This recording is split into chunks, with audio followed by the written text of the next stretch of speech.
আমি রব্বুল আলামিন রমজানে রহমত দিয়েছি, রহমত। আমি রমজানে নাজাত দিয়েছি, আমি রমজানে মাগফিরাত দিয়েছি। রমজান মাসে আমি রব্বুল আলামিন রমজান মাসের মধ্যে সব কিছুই ঢুকিয়ে দিয়েছি।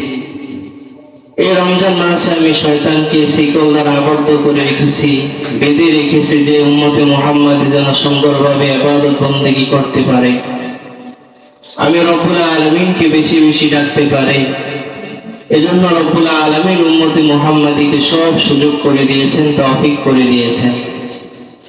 রমজান মাসে যেন উম্মতে মুহাম্মাদি বেশি বেশি আল্লাহ পাক রব্বুল আলামিনের ইবাদত বন্দেগী করতে পারে, রব্বুল আলামিনের নৈকট্য হাসিল করতে পারে। এজন্য আল্লাহ পাক রব্বুল আলামিন বলেন, আমি সব কিছুই রমজান মাসে দিয়ে দিয়েছি। আমি রমজান মাসে উম্মতে মুহাম্মাদিকে রহমত দান করেছি, মাগফিরাত দান করেছি, নাজাত দান করেছি। এই 30টা রোজা আমি এগুলা দিয়ে নিযুক্ত করেছি।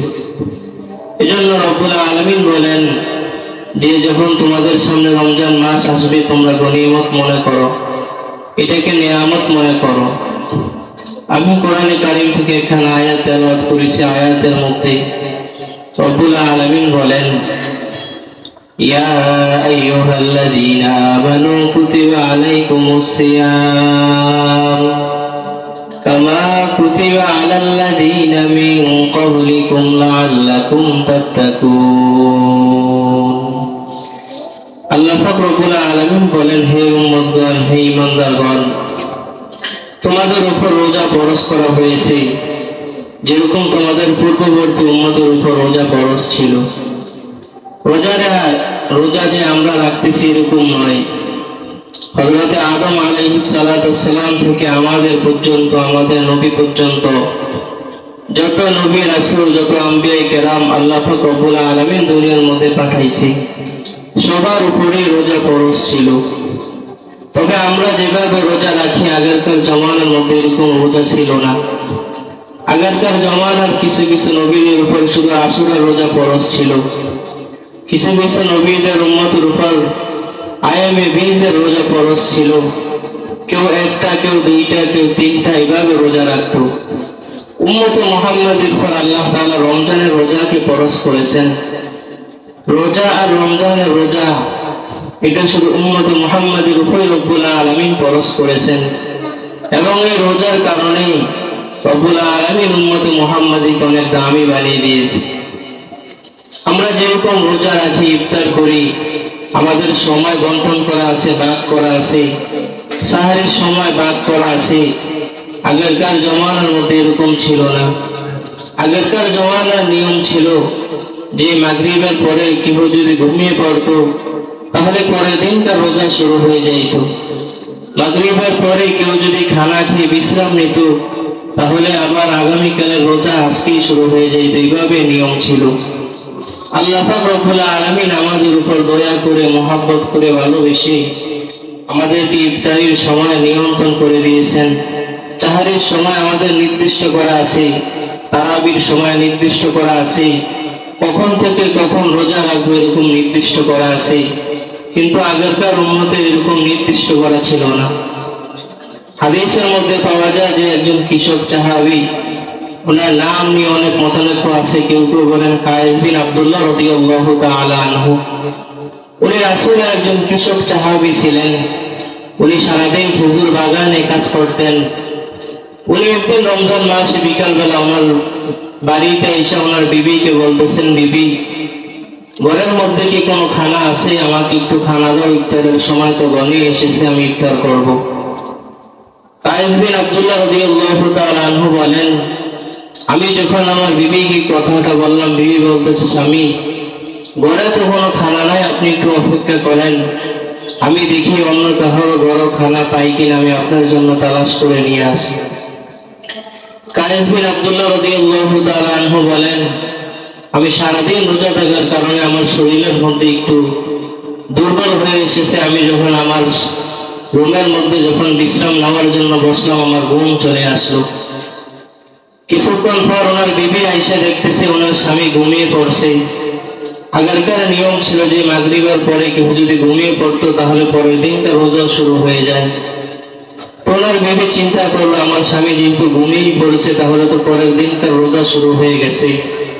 এখন যদি আমার স্বামীকে আমি জাগাই, এখন তো খানার কোনো ব্যবস্থা নাই, যেহেতু রোজা শুরু হয়ে গেছে। কায়েস বিন আব্দুল্লাহ রাদিয়াল্লাহু তাআলা আনহু বলেন যে আমি না খেয়ে রোজাটা রাখা শুরু করলাম। আবার দ্বিতীয় দিন যখন আমি কাজ থেকে আসলাম, কাজ থেকে আসার পর আমার বিবিকে আমি বলতেছি, বিবি ঘরের মধ্যে কি কোনো খানা আছে? বিবি বলতেছেন, স্বামী একটু অপেক্ষা করেন, আমি আপনার জন্য একটু খানা নিয়ে আসি।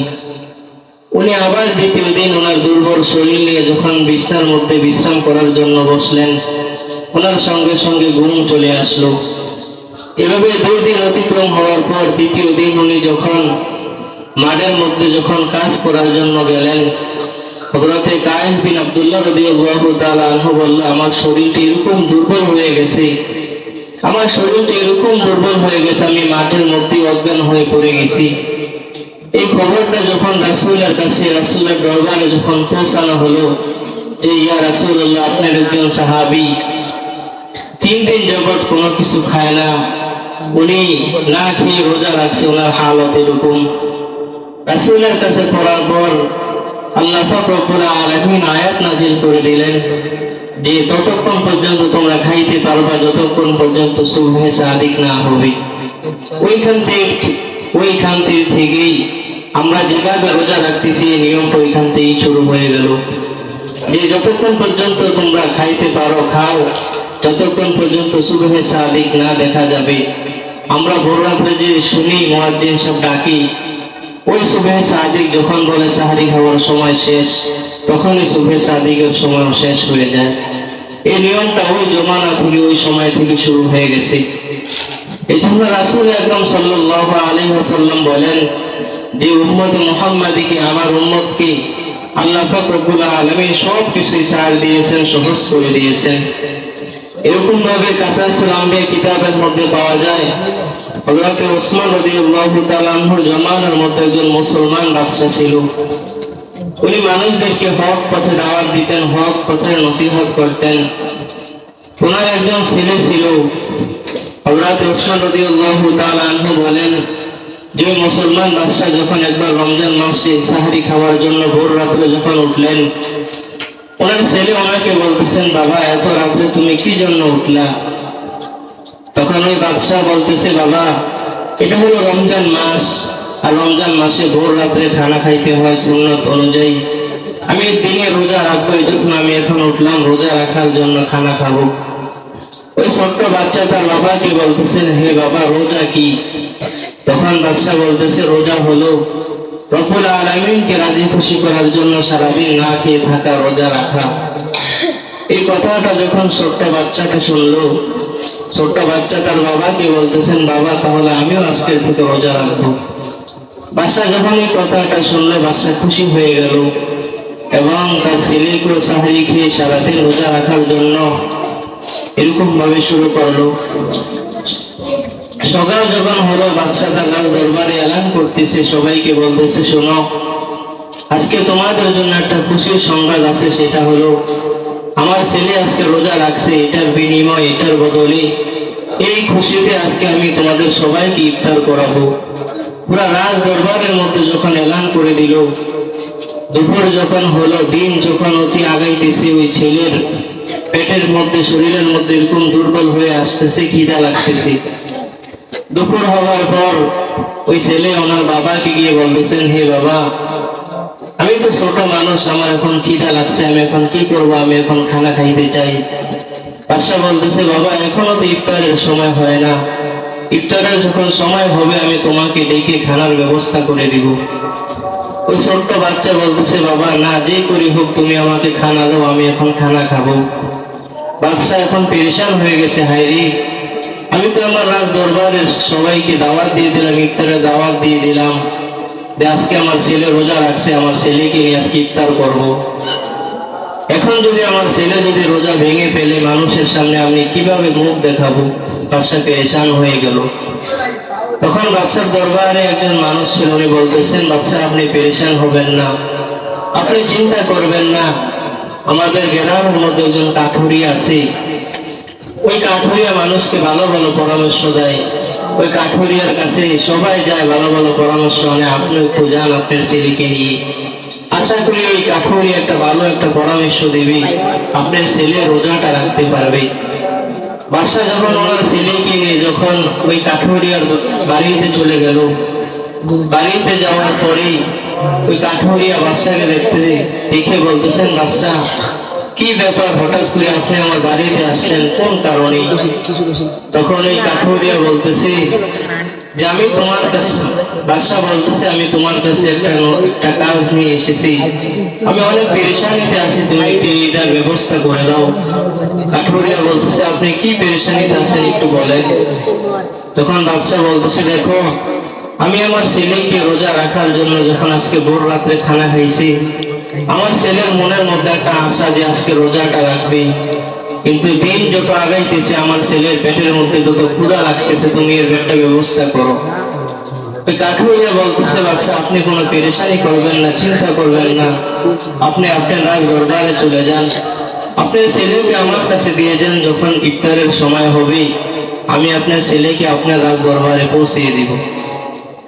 ওই কাঠুরিয়া বাদশার ছেলেকে নিয়ে ওনার বাড়িতে থাকতেছে। ইফতারের যখন সময় হলো, কাঠুরিয়া রাজার ছেলেকে নিয়ে রাজ দরবারে উপস্থিত হলো, সবাইকে নিয়ে একসাথে ইফতার করলো। ইফতারের পরে বাদশা কাঠুরিয়াকে ডাক দিয়ে বলতেছেন, কাঠুরিয়া আমি সারাদিন চেষ্টা করলাম আমার ছেলেকে সান্ত্বনা দিতে পারলাম না, তুমি এরকম কি চেষ্টা করলা, কি মেহনত করলা যে তোমার ভোজ দেখি, তোমার মেহনত দেখে আমার ছেলে আজকে রোজাটা লাগছে, এর কারণ কি একটু বলো।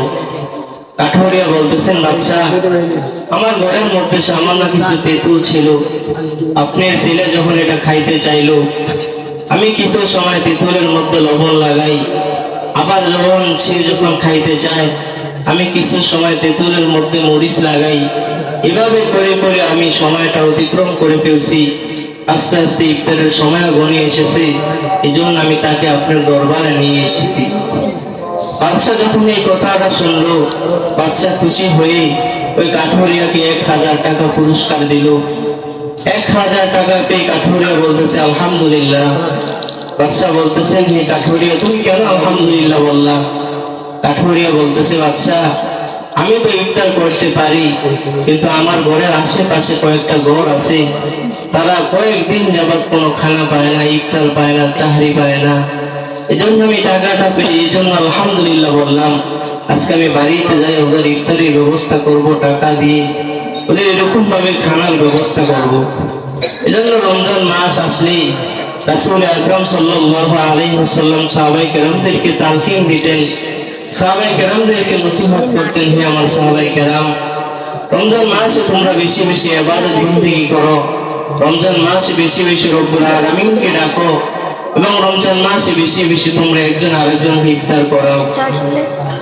একজন সাহাবায়ে কেরাম দাঁড়িয়ে বলতেছে ইয়া রাসূলুল্লাহ আমি তো আপনার একজন গরীব সাহাবী, আমার ইফতার করতে অনেক কষ্ট হয়ে যায়, আমি কিভাবে ইফতার করাবো? রাসূল বলতেছে হে আমার সাহাবায়ে কেরাম তোমার ঘরে কি পানিও নাই?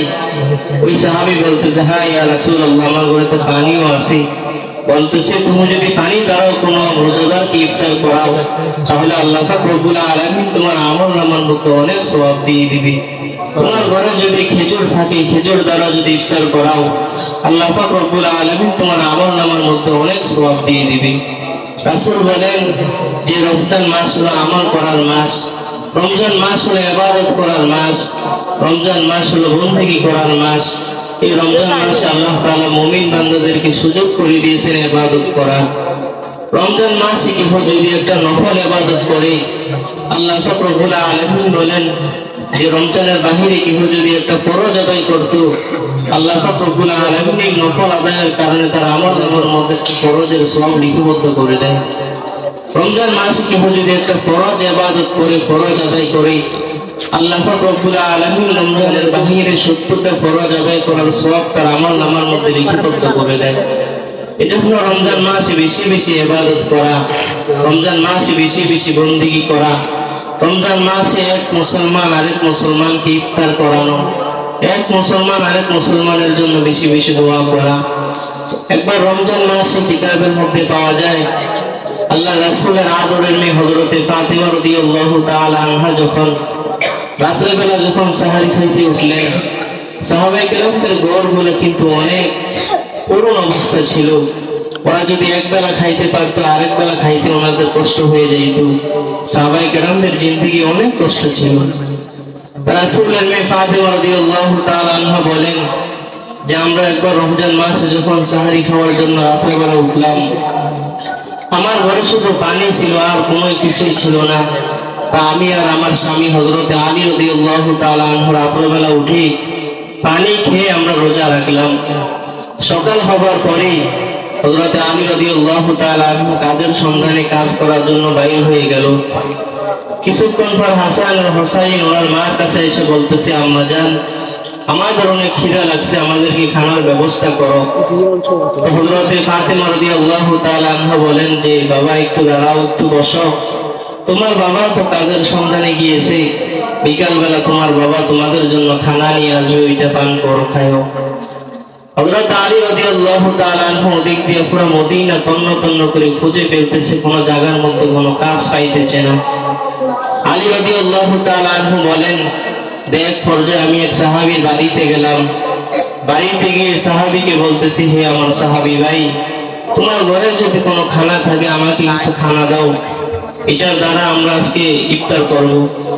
ওই সাহাবী বলতেছেন, হে পয়গম্বর আলী, আমার ঘরে আজকে কোনো খানা নাই, যদি খানা থাকতো তাহলে আমি আজকে তোমাকে দিতাম।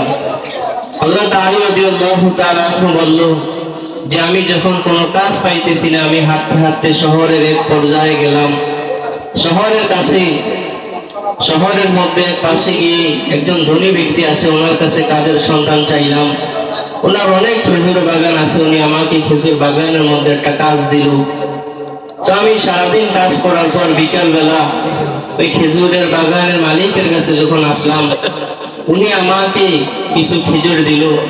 এগুলা নিয়ে আমি যখন বাড়িতে রওনা করলাম, হযরত আলী রাদিয়াল্লাহু তাআলা আনহু বলল যে আমরা যখন ইফতার করার জন্য বসলাম, এরকম সময় আমাদের ঘরের সামনে একটা ভিক্ষুক এসে বলতেছে, কে আসো ঘরের মধ্যে? আমরা সারাদিন রোজা রাখছি, যদি তোমাদের তৌফিক হয়, ঘরের মধ্যে যদি খানা থাকে তাহলে আমাদেরকে কিছু ইফতারি দাও। হযরত ফাতিমা রাদিয়াল্লাহু তাআলা আনহা বলেন যে আমি আলীর সামনে খেজুর দিলাম, আমার দুই ছেলে হাসান আর হোসাইনের সামনে খেজুর রাখলাম ইফতারি করার জন্য। আমার সামনে যে খেজুরটা ছিল, এটা নিয়ে আমি আলী রাদিয়াল্লাহু তাআলা আনহাকে বলতেছি, আলী তুমি এটা নিয়ে ওই ভিক্ষুককে দিয়ে আসো। আলী রাদিয়াল্লাহু তাআলা আনহু বলতেছেন, হে ফাতেমা, তোমার বাগের অংশ যদি তুমি ভিক্ষুককে দিয়ে দাও, তুমি কি দিয়ে ইফতার করবা? ফাতেমা বলতেছে, আমার ইফতার করার কোনো প্রয়োজন নেই, তুমি এই খেজুরটা নিয়ে ভিক্ষুককে দিয়ে দাও। এভাবে ওরা প্রথম দিন কাটানোর পরেই দ্বিতীয় দিন হযরতে আলী রাদিয়াল্লাহু তাআলা আনহু যখন কাজের সন্ধানে আবার মদিনায় বাইর হইলেন, দ্বিতীয় দিন উনি কাজ করার পরে বিকাল বেলা কিছু আটা নিয়ে ওনার বিবি ফাতিমা রাদিয়াল্লাহু তাআলা আনহার কাছে এসে বলতেছেন, ফাতিমা, সারাদিন কাজ করার পরে কিছু আটা আনলাম, এগুলা দিয়ে রুটি বানাও, আজকে এগুলা দিয়ে ইফতারি করবো। তো ফাতিমা রাদিয়াল্লাহু তাআলা আনহা বলেন যে আমি রুটি বানানোর পরে আলীর সামনে একটা রুটি দিলাম, হাসান আর হোসাইন দুই ভাইয়ের সামনে দুইটা রুটি দিলাম, আমার সামনেও একটা রুটি রাখলাম। ওই যে প্রথম দিনকার মতো আবার আজকে একটা ভিক্ষুক আমাদের ঘরের দরজার সামনে এসে হাজির। উনি এসে বলতেছেন, ঘরের মধ্যে কে আসো, আমাকে একটু ইফতারের ব্যবস্থা করাও, আমি তো রোজা রাখছি সারাদিন, একটু ইফতারির ব্যবস্থা করাও। হযরতে ফাতিমা রাদিয়াল্লাহু তাআলা আনহা বলেন যে আমি যখন এই কথাটা শুনলাম, আমি সঙ্গে সঙ্গে আমার বাগের রুটিটা এটা ভিক্ষুককে দিয়ে দিলাম। এভাবে তৃতীয় দিন রব্বুল আলামিনের কাছে এই কাজটা এত পছন্দ হলো, এত কবুল হলো, আল্লাহ পাক রব্বুল আলামিন জান্নাত থেকে জিবরাইলের মাধ্যমে খানার ব্যবস্থা হযরতে আলীর ঘরে পৌঁছিয়ে দিল। এই কথাটা যখন পুরো মদিনার মধ্যে খবর পৌঁছে গেল যে হযরত আলীর ঘরে নাকি জান্নাত থেকে খানার ব্যবস্থা হয়েছে, তো মুসলমানরা বলতেছে, হ্যাঁ, ওরা তো সাহাবায়ে কেরাম, ওদের ঘরে জান্নাত থেকে খানা আসতে পারে, এটাই স্বাভাবিক। আর কাফের আর বেঈমান মুশরিকরা বলতেছে, না, এটা কিভাবে সম্ভব, জান্নাত থেকে খানা দুনিয়ার মধ্যে আবার কিভাবে আসে? রাসূল যখন এটা শুনলেন, রাসূল হযরতে ফাতিমা রাদিয়াল্লাহু তাআলা আনহার কাছে গেলেন। গিয়ে সব কথা শোনার পর কাকিমা বলতেছেন, আব্বা আমার ঘরে 2 দিন যাবত কোনো খানা নাই। আমার ঘরে যখন আমরা ইফতার করতে বসলাম এরকম সময় 2 জন ভিক্ষুক আসছিল, আমার বাগের অংশ আমি ভিক্ষুককে দিয়ে দিয়েছি। আল্লাহ রাসূল এই কথাটা শোনার পর বলতেছে, হে মেয়ে, তুমি যে ত্যাগ স্বীকার করলা, ধৈর্য ধরলা, আল্লাহ পাক রব্বুল আলামিনের কাছে হয়তো এগুলা কবুল হয়ে গেছে। আল্লাহ পাক রব্বুল আলামিন হয়তো এই কারণেই তোমার জন্য জান্নাত থেকে খানার ব্যবস্থা করে দিয়েছে। এজন্য রমজান মাসে শুধু আমি আর আপনি ইফতারি করবো এরকম যেন না হয়। আমার আরেক ভাই ইফতার করতে পারছে কিনা, আরেক ভাই সাহারিতে খাইতে পারে কিনা, এগুলা খোঁজ খবর নেওয়া। রাসূল আকরাম সাল্লাল্লাহু আলাইহি ওয়াসাল্লাম রমজান মাস আসলে নিজে যেগুলা খাইতেন সাহাবায়ে কেরামদেরকে লক্ষ্য রাখতেন যে সাহাবায়ে কেরাম খাইতে পারে কিনা, ওদের ঘরে খানা আছে কিনা। আমরা যে রোজা রাখতেছি, আমরা রোজা কেন রাখতেছি? রোজা শুধু রাখতে হবে রব্বুল আলামিনকে রাজি খুশি করার জন্য। রব্বুল আলামিন আমাদেরকে এটাই বলছেন, হে উম্মত মুহাম্মাদি, তোমাদের উপর রমজানের রোজা আমি ফরজ করেছি, এবং এই জন্য ফরজ করেছি যে রমজানের রোজা দ্বারা আমি রব্বুল আলামিনকে ভয় করবা, রমজানের রোজা দ্বারা আমি রব্বুল আলামিনের উপর ভয় স্থাপন করবা। রব্বুল আলামিনকে ভয় কিভাবে পাবো? ছোট্ট একটা কথা বলে আমি আমার কথা শেষ করে দিতেছি। রব্বুল আলামিনকে ভয় কিভাবে সাহাবায়ে কেরাম করতো? হযরত ওমরের ছেলে হযরত আব্দুল্লাহ বিন ওমর রাদিয়াল্লাহু তাআলা আনহু বলেন যে একবার আমরা মদিনা থেকে কিছু সাহাবায়ে কেরাম মিলে মদিনা থেকে অনেক দূর সফর করলাম। এক পর্যায়ে হাঁটতে হাঁটতে আমাদের অনেক খিদা লেগেছে। খিদা লাগার পর আমরা এক জায়গার মধ্যে যখন খাইতে বসলাম, আমরা যখন খানা শুরু করলাম, আমাদের পাশ দিয়ে আমরা দেখতেছি একটা রাখাল অনেকগুলা বকরি নিয়ে অতিক্রম করতেছে, যাইতেছে। তো আব্দুল্লাহ বিন ওমর রাদিয়াল্লাহু তাআলা আনহু বলেন যে রাখাল ভাই একটু দাঁড়াও, তুমি আমাদের সাথে খানা খাও, একটু বসো। তো রাখাল বলতেছে, হে আব্দুল্লাহ বিন ওমর, আমি তো নফল রোজা রাখছি, আমি আজকে রোজা। তো আব্দুল্লাহ বিন ওমর রাদিয়াল্লাহু তাআলা আনহু বলল, হে রাখাল ভাই, এখন তো অনেক রৌদ্র পড়ে আর দিনগুলো অনেক বড় বড়, তুমি কেন রোজা রাখছো? তো রাখাল বলতেছে, আমি তো রোজা রাখছি এই কারণেই, আমি আল্লাহ পাক রব্বুল আলামিনকে রাজি খুশি করার জন্য রোজা রাখছি। তো আব্দুল্লাহ বিন ওমর যখন এই কথাটা শুনলো, উনি বলতেছে, আমি একটু রাখালকে পরীক্ষা করি যে রাখাল কি সত্যি সত্যি রব্বুল আলামিনকে রাজি খুশি করার জন্য রোজা রাখছে, রাখালের মধ্যে কি আল্লাহ পাক রব্বুল আলামিনের ভয় আছে কিনা একটু পরীক্ষা করি। আব্দুল্লাহ বিন ওমর বলতেছে, রাখাল ভাই, তোমার সাথে তো অনেকগুলো বকরি আছে, এখান থেকে একটা বকরি আমাদের সাথে বিক্রি করে ফেলো, এর বিনিময়ে আমরা তোমাকে টাকা দিব, আবার কিছু গোশত দিব, এই গোশত দিয়ে তুমি ইফতার করবা। ওই রাখাল বলতেছে, হে আব্দুল্লাহ বিন ওমর, এগুলো তো আমার বকরি নয়, এগুলো তো আমার মালিকের বকরি।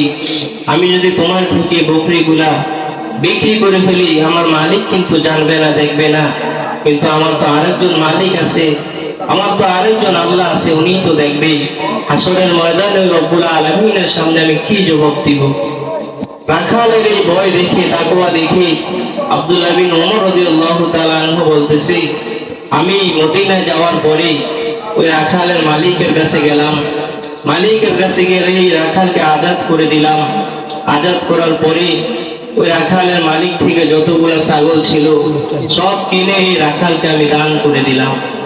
এটা হয়েছে কি কারণে? তাকওয়া থাকার কারণে।